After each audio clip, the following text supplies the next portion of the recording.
اور کن کو وہ ٹھوکروں پہ مجبور کرتے ہیں۔ عمران خان کو بالکل اس چیز کا علم نہیں تھا۔ آئے سیاست میں، اتار چڑھاؤ دیکھتے رہے، لیکن پھر بھی ان چیزوں کو نہیں دیکھ سکے، اور جب پرائم منسٹر بنے پھر ان کو کسی حد تک پتہ چلنا شروع ہوا، لیکن پھر بھی ان کے گرد جو گھیرا تھا، جن لوگ جو ان کے ارد گرد منڈلاتے رہے اور باقی عام لوگوں تک عمران خان کی رسائی نہ ہونے دی، عام لوگوں کی آواز ان تک نہیں پہنچائی گئی، نہیں پہنچی، تو عمران خان کو بہت کم پتہ چلا ان چیزوں کا۔ اور اب جب حکومت سے ان کو ہٹایا گیا اور پھر ان کو پتہ چلا کہ یہ ہمارے ادارے کیا ہیں، ہماری پولیس کیا ہے، ہماری پوری بیوروکریسی کیا ہے، اور ہماری فوج کیا ہے۔ فوج کو تو نہیں کہوں گا، فوج میں وہ چند لوگ ہیں کس طریقے سے، اور اس کا آج کل وہ تذکرہ بھی کرتے آ رہے ہیں۔ نواز شریف کے اور ان کی فیملی کے بارے میں تھوڑا تذکرہ کروں گا۔ نواز شریف کی فیملی مائیگریٹ ہوئی، جاتی عمرہ، جو انہوں نے نام بھی رکھا ہے اپنے کئی ایکڑوں پہ مشتمل محل، اور یہاں آ کے انہوں نے بزنس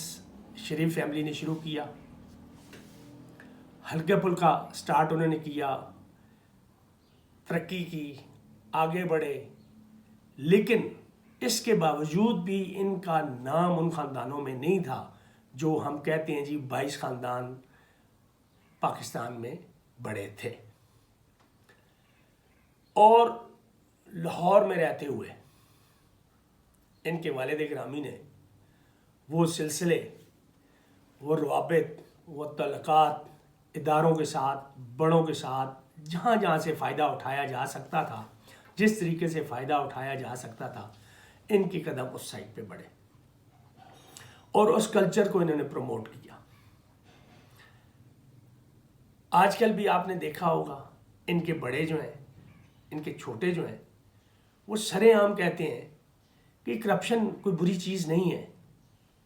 کرپشن تو ترقی یافتہ ممالک میں بھی ہے۔ تو یہ لوگ آپ دیکھ لیں کہ اس چیز کو برا سمجھتے ہی نہیں ہیں۔ اور میں تو ایک چیز کہتا ہوں کہ یہ نواز شریف جو ہے، یہ ایک یا دو درختوں کو پانی نہیں دیتا، یہ پورے جنگل کو پانی دیتا ہے۔ تو جب ان کے والد گرامی نے اپنا بزنس سٹارٹ کیا، اور یہاں آپ کو پتہ ہے کہ ہمارے پاکستان میں اداروں سے کام کیسے نکلوائے جاتے ہیں۔ محکمہ مال کو دیکھ لیں، آپ وابڈا کو دیکھ لیں، آپ ٹیلی فون کو دیکھ لیں، آپ گیس کے محکمے کو دیکھ لیں، آپ باقی بیوروکریسی جو ہے، آپ کی ڈسٹرکٹ مینجمنٹ ہے، آپ اسپتالوں کے سلسلے کو دیکھ لیں، کہ جب تک آپ کی سفارش پہنچ نہیں ہے یا آپ کے پاس پیسہ نہیں ہے تو آپ کا کام نہیں ہوگا۔ اگر آپ کا وہ کام ہوگا تو اس میں کئی ہیلے بہانے، کئی حجتیں کی جائیں گی، آپ کو بار بار چکر لگوانے پہ مجبور کیا جائے گا۔ وہ اس لیے مجبور کیا جائے گا کہ آپ اپنی جیب سے کچھ نکالتے نہیں ہیں، آپ ان کی خدمت نہیں کرتے، آپ ان کا چائے پانی نہیں کرتے۔ نواز شریف اینڈ فیملی نے وہ کام بھرپور طریقے سے کیا ہے۔ انہوں نے لوگوں کو خریدا ہے، اور پھر ساتھ ہی یہ 82 سے نواز شریف جو ہے یہ حکومت میں بھی آ گیا، جنرل ضیاء کی گود میں بیٹھ گئے، جنرل جیلانی کی گود میں بیٹھ گئے، اور ان کی جو سیاسی پرورش ہوئی وہ جنرل ضیاء اور جنرل جیلانی کی گود میں بیٹھ کے ہوئی۔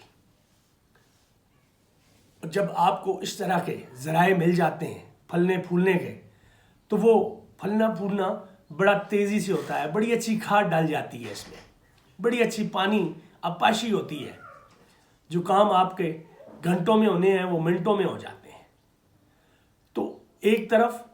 ان کو بہت بڑی بیساکھی مل گئی، بہت بڑا سہارا مل گیا، اس سہارے کے بل بوتے پہ، اور دوسری سائڈ پہ انہوں نے کسی ادارے کو ناراض نہیں کیا، کسی بڑے افسر کو ناراض نہیں کیا، ان کو خریدا ہمیشہ۔ پیسہ تو ان کے پاس آ گیا تھا، وہ پیسہ انہوں نے لگایا بھی، حکومت کا، کرسی کا، وہ فائدہ بھی اٹھایا انہوں نے اپنی فیملی کے لیے، اپنے خاندان کے لیے، اور جو دوسرا کام تھا کسی کو ناراض بھی نہیں کیا، پیسہ لگایا، کچھ کیا، وہ سارا کچھ بھی وہ کرتے رہے۔ اور نواز شریف وہ شخص ہے جس نے سب سے زیادہ آرمی چیف کی سلیکشن کی، اور اچھے فیصلے بھی ہوئے، غلط فیصلے بھی ہوئے، ان غلط فیصلوں کو انہوں نے بھگتا بھی۔ جب انہوں نے فوج پہ وہی کام کرنے کی کوشش کی جیسے یہ پولیس کے ساتھ کرتے ہیں یا باقی اداروں کے ساتھ کرتے ہیں، تو وہ ان کو الٹی بھی پڑی اور اس کا خمیازہ بھی انہوں نے بھگتا۔ ظاہری بات ہے، آپ غلط کام، غلط حرکتیں کریں گے تو کوئی نہ کوئی تو آپ کو پکڑے گا۔ اس پکڑ میں یہ لوگ آتے رہے، اور فائنلی اب جب جنرل باجوہ کی بات ہوتی ہے، جنرل باجوہ کو بھی ایسے ہی انہوں نے سلیکٹ نہیں کیا، بڑی سوچ سمجھ کے کیا، اپنے کاروبار کے لیے، اپنے فائدے کے لیے، اپنی فیملی کے لیے، اپنی سیاست کے لیے انہوں نے وہ کیا۔ پاکستان ان کے جو نظریہ ہے اس میں نام تو یہ لیتے ہیں، لیکن وہ اپنی فیملی، اپنے خاندان اور اپنے جو بھی ان کے پرسنل انٹرسٹ ہیں اس سے پاکستان کا شمار پیچھے کرتے ہیں۔ پہلے ان کی فیملی، خاندان اور وہ اپنا ان کا کاروبار ہے، جو دیکھ لیں آپ کس طریقے سے پھلا پھولا ہے، کس طریقے سے ترقی کی ہے، اور پاکستان کی انہوں نے کیا حالت کی ہے، بیڑا غرق کر دی ہے اداروں کا۔ سیاست میں دیکھ لیں جو کچھ کیا ہے ان دو بڑی پارٹیوں نے، ان کے ساتھ اب بھی بہت ساری پارٹیاں ملی ہوئی ہیں، تو آج دیکھ لیں کہ سیاست موازنہ کر لیں دنیا کے ساتھ اس سیاست کا، کہ گندی اور غلاظت یہاں پہ پاکستان میں آپ کو ملے گی دیکھنے میں، اور غریب عوام کو مسائل کا شکار کیے جا رہے ہیں۔ اب جب پاناما لیک کا کیس کھل گیا، اس میں کوئی عمران خان کا کردار نہیں ہے، یہ پوری دنیا کا ایک کیس ہے، انٹرنیشنل ایک معاملہ تھا، اور یہ اتنا بڑا معاملہ تھا کہ اس میں نواز شریف کی جان خلاصی بہت مشکل تھی۔ اگر باجوہ نے اس میں مدد کی ہے، سپورٹ کی ہے، سارا کچھ کیا ہے، لیکن ان کے بے بسی بھی سامنے آئی کہ اس طریقے سے وہ سپورٹ نہیں کر سکے، اس طریقے سے عدالتوں کو وہ کنٹرول نہیں کر سکے، ان کی مجبوری تھی، معاملہ ہی اتنا بڑا تھا، عدالتیں بھی نہیں سنبھال سکتی تھیں، اگر کرنا بھی چاہتے تو نہیں کر سکتے تھے، تو انہوں نے کیا جو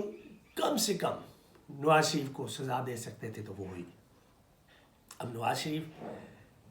کا یہاں سے پاکستان سے جانا بڑا ضروری تھا، پلیٹیں ان کی گریں، لیکن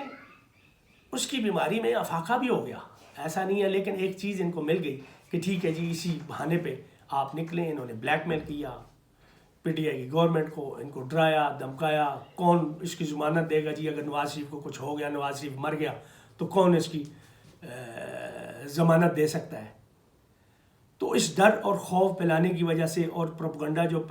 کیا گیا کہ یہ ایسے ہو سکتا ہے، ویسے ہو سکتا ہے، تو اس بیس پہ اس کو این آر او ملا۔ این آر او دینے والا کون تھا، دلوانے والا کون تھا، کس نے سپورٹ کیا، یہ ساری دنیا کو پتہ ہے۔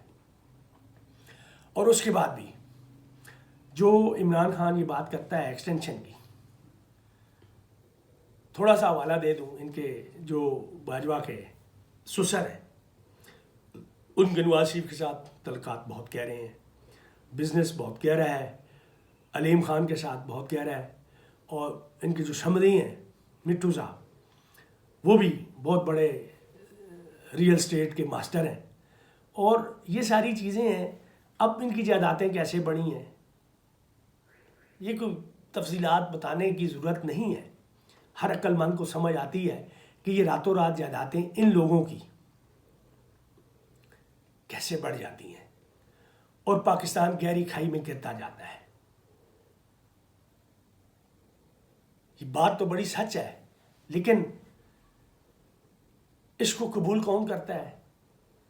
اس کو پلے سے کون باندھتا ہے، اس کو کون سنتا ہے، یہ تھوڑا مشکل کام ہے۔ ہر کسی کے بس کی بات نہیں ہے کہ یہ پاکستان کا مفاد اول رکھتے ہوئے ان چیزوں کو قبول کرے۔ عمران خان جو کہتا ہے کہ ایکسٹینشن کے بعد جنرل باجوہ کے تیور ہی اور ہو گئے، اور جنرل باجوہ کا کیا حق ہے؟ اگر جنرل باجوہ نے یہ بات کی ہے کہ جی آپ معاشی حالات کو دیکھیں، آپ کرپشن کو چھوڑ دیں، تو اس میں تو حقیقت نظر آتی ہے کہ اس طریقے سے جنرل باجوہ نے چلانے کی کوشش کی ہے، اور پھر اس کے بعد بھی جو کچھ ہوا ہے وہ اسی طریقے سے اسی تناظر میں ہوتا رہا ہے۔ اور جب ایکسٹینشن ان کی ہو گئی، ایکسپیرینس یقیناً ان کا زیادہ ہو گیا تھا، ہولڈ زیادہ تھا، فوج پہ کیا باقی سارے اداروں پہ، سیاستدانوں پہ، اور جب ایکسپیرینس زیادہ ہو جاتا ہے تو پھر تو آنکھیں بند کر کے کام آگے نکلنا شروع ہو جاتے ہیں۔ اور پھر جب یقیناً اس وقت حالات، جب 2018 میں عمران خان کو حکومت ملی، حالات بہت خراب تھے، معاشی حالات بہت خراب تھے، تو مہنگائی کرنی پڑی، اور مہنگائی کا ایک ایسی آواز اٹھ گئی اور ان کو بھی لگا جی عمران خان کے خلاف ہو گئی ہے عوام، تو ان کو اور زیادہ تھوڑا سا ہوشیاری مل گئی، اور زیادہ پرزور طریقے سے انہوں نے عمران خان کی مخالفت اور ان کی جڑیں کاٹنا اور یہ سارا جو کچھ بھی کر سکتے وہ کرنے کی کوشش کی ہے۔ لیکن جو کچھ بھی وہ کرتے رہے اور آخر میں رجیم چینج ہوئی، سارا کچھ ہوا، کس طریقے سے ہوا، کس طریقے سے بولیاں لگیں، کس طریقے سے لوگوں کو خریدا گیا، کس طریقے سے وہ لوگ جو عمران خان کے ساتھ تھے، وہ اتحادی جو عمران خان کے ساتھ تھے، MQM باپ والے، XYZ، کس طریقے سے آہستہ آہستہ علیحدہ ہوئے، کیوں ہوئے، کون اس کے پیچھے تھا، کس طریقے سے ہوتے رہے، یہ سارا سامنے ہے۔ عمران خان سڑکوں پہ آ گیا، جو کچھ بھی انہوں نے کوشش کیا، ظلم و ستم کرنے کی کوشش کی، ہر طریقے سے لوگوں کو ڈرانے کی کوشش کی، مار داڑ کی، جیلوں میں ڈالا، کیسز بنائے پورے پاکستان میں جو اس سے پہلے کبھی مثال نہیں ملتی ہے، لیکن جو کچھ بھی نہیں کیا، عمران خان پہ گولیاں چلائیں گئی، اس کو مروانے کی کوشش کی، لیکن ساری تدبیریں ان کی الٹی پڑیں اور عمران خان کی مقبولیت بڑھتی گئی، اور یہ 13-14 جتنی بھی پارٹیاں ہیں ان کی مقبولیت گرتی گئی، سیاسی طور پہ یہ بدنام ہوتے رہے، اور اس ملک کو آج دیوالیہ پن کے قریب انہوں نے کھڑا کیا ہوا ہے۔ لیکن کسی کو آج بھی ہوش کے ناخن کوئی بھی نہیں لے رہا، سارے اسی طریقے سے اسی ایک دھن کے پیچھے لگے ہوئے ہیں، کسی نہ کسی طریقے سے عمران خان کو ہٹایا جائے۔ ناظرین، اس کے ساتھ ہی اجازت چاہوں گا، اللہ حافظ، پاکستان زندہ باد۔